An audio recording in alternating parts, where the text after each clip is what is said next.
That's right, I am back for more videos.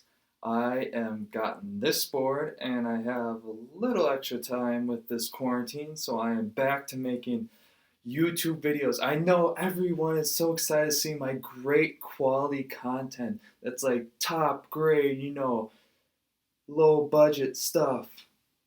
And I'm back. And I lost all my what about this information, so I have to restart everything. So here is my new channel. I'm doing reviews. So my first review is going to be Star Wars: The Rise of Skywalker. Skywalker is the final film in the Skywalker saga. Ninth film. Uh, Expectations going into it. Kind of high since it's the end of the Skywalker saga, and I was so excited. Even though the Emperor's back, I'm like, ooh, I don't know. That's kind of iffy, but we'll see. It could be awesome. And it was, how to put it? Okay. It's like honestly, it's my favorite movie of the sequel trilogy. It's Last Jedi was good. I mean, I can see why people are upset. And Force Awakens just it was good. I love it. Rise of Skywalker I think has the most lore building, even though it seems like it's super quick. Like the first couple of scenes. I mean, spoiler alert. I mean, if you haven't seen it by now, I mean, come on.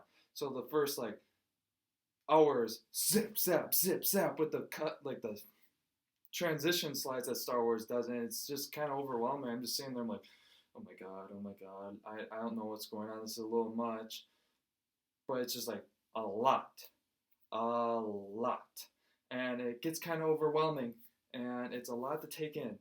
Um, but you know, I just why did Disney decide this had to be a 2 hour movie? It should have been like 2.5, 3 hours. It just frustrates me. Like I don't know what happened. I don't know what they're thinking in this one. Like I like it, but at the same time, there's two things that just drove me nuts in this movie. First thing, actually three things. Three things. First of all, the hallway scene where they're in the Death Star and Poe and Finn and Chewie are running down, blasting every stormtrooper, not missing a single time, and every stormtrooper's going down, and it's just like that would never happen, ever, ever. Can it be a realistic at least? Like people don't just run down open hallways and shoot randomly and hit each other while the other people miss every time. They're in the middle of the hallway just running down, bam, bam, bam. It's like, who thought when they were making that was a good idea? Second of all, the Emperor coming back. Big deal. You would think that would be the biggest deal, but no. They had to make every single Star Destroyer a Death Star. I get it, like technology evolves over time, even though it was like 30 years, but come on. Isn't the Emperor coming back the biggest threat? I mean, he shoots up lightning from his hands and almost takes out the entire fleet, but no, we have to add the one scene where the Star Destroyer goes to the one planet and destroys it with its little ray gun, pew, and it destroys it. We really had to bring that back. Like, when they were doing the storyboard, when they were talking about, you know what we should do? We should have every Star Destroyer, have a Death Star array. And someone just sat there like, how about we no more Death Stars? I mean, we've done it like 4 times, three other times. No, this is the third time in the Disney era where we use the Death Star. I mean, come on. Let's get away from that. There's other things we could build upon. Nope, more Death Stars. We need. I guess there's no threat that if there isn't a planet blowing up, you would think the most powerful Sith in the history of Star Wars so far would be a threat. But no, I guess not. I guess that's not a thing. And speaking of which, I talked about it, and it just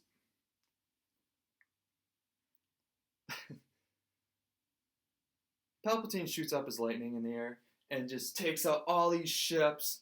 They're all falling, and Then Rey comes and she gets her little force like message from everyone talking about you're all the Jedi. And then he shoots his lightning at her. That took out hundreds of ships. And she just blocks it like it's nothing. Just poof, and takes it and everything just she just shoots it back into him. Which, I mean, in the Revenge of the Sith, he did the same thing to Mace Windu, and it didn't go so well for him. So why didn't he stop there and try to do something else?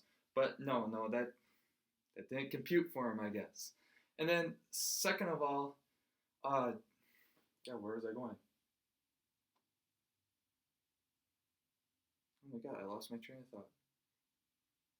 See, this is what happens when you get so frustrated. You just rant, and then you have another idea, and then you just forget it.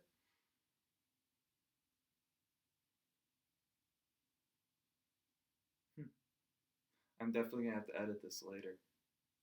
I'm just having a brain fart. I have my next thing I was going to talk about, but now I forgot. When can we have a protagonist from Disney that actually gets hurt? I mean, God forbid Rey gets hurt.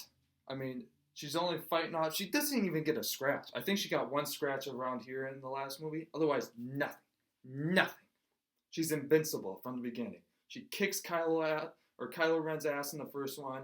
Basically, doesn't do anything in the second one. And then in this one, just takes out the most powerful Sith because she is all the Jedi. Like that. What's the point of making her? And how did she learn how to force heal? When is that thing? Now, you can do that anytime in Star Wars. It makes the threat of people dying gone. Oh, I can just force heal. And how did she learn that in just a year? A year. She learned all that stuff where it took decades for other Jedi masters to master that. Took her a year to do all that. I don't get it. But other than that, I did enjoy it. Actually, Kylo Ren's the best character in this whole series. Like Rey, Finn, they could have done really something great with it. Something that's never been done. A stormtrooper that left and eventually had some force abilities, but they didn't expand on it at all.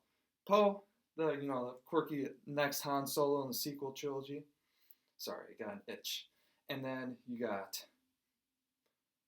Kylo Ren, who is actually the best character in the whole series. Adam Driver he's the best actor of all of them. It's a shame he had to go. I would have preferred Rey to die and Kylo Ren, but he went all the way and he killed his dad, and can't have him live.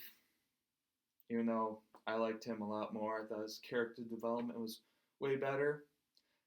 And I just wish we could have seen more of Ben Solo than in the last, biggest problem with the sequel trilogy. I'll just get to it.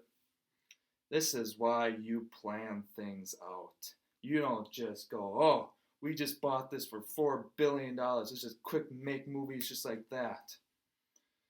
I like the sequel trilogy. I'm glad we're getting more Star Wars content. But my God, this is why you must plan things out. Because you just split the fandom in half. People either hate it, people either love it, and it's just nuts. Nuts. I am just baffled, really baffled by what they could have done in 5 years. And there's no plan, nothing, no. We got the High Republic. I'm really looking forward to the High Republic. But they're just books right now. We don't know if the movies, there's supposed to be a movie in 2022. I doubt that will happen. Got some Disney Plus Mandalorian. I loved. So we got some good Star Wars content, but we don't have any movies, and that's the main focus, and we don't have that. But overall, I give it a Rise of Skywalker. See, I don't want to do a number ranking, but I feel like I'm going to have to, so I'll give it 7.9 out of 10. It's a good movie. It's enjoyable. Actually, no, screw the number system. Then I have to rank everything, compare it to each other. It's a good time if you're a Star Wars fan. Even though there's some things I hate about it, I just had to rant that out. Good, solid Star Wars movie. It's probably right in the middle of my rankings if I did a Star Wars ranking. So check it out if you're a Star Wars fan. Of course, you gotta see it. But if you don't, actually, if you watch Star Wars and just do like A New Hope, Empire Strikes Back, and Return of the Jedi, just after Return of the Jedi, just go to Rise of Skywalker. Just don't even bother with Force Awakens and The Last Jedi. Just watch this one, and it'll probably be a way better sequel to that than the first two, because everything's just trying to correct each other and take one. J.J. Abrams tried to take it to this direction, and Ryan Johnson took it in this direction, and then J.J. had to bring it back, and so this is why you plan, people. And I'm sure they have to plan everything out now. So that's my review of The Rise of Skywalker and my rant about the sequel trilogy. Even though it does sound like I didn't enjoy it, I enjoyed it. I'm glad there's new Star Wars movies out. Huge Star Wars fan. I'm happy things are out. I just would have done it a little bit differently. Well, I'm not a creative like genius, so I won't say what I would do, but I said just plan things better. Planning's good. Planning is probably the proper thing to do when you have $1 billion franchise. So yeah, that's it. I'm gonna be doing other videos because I literally have a lot of time going on. So see ya.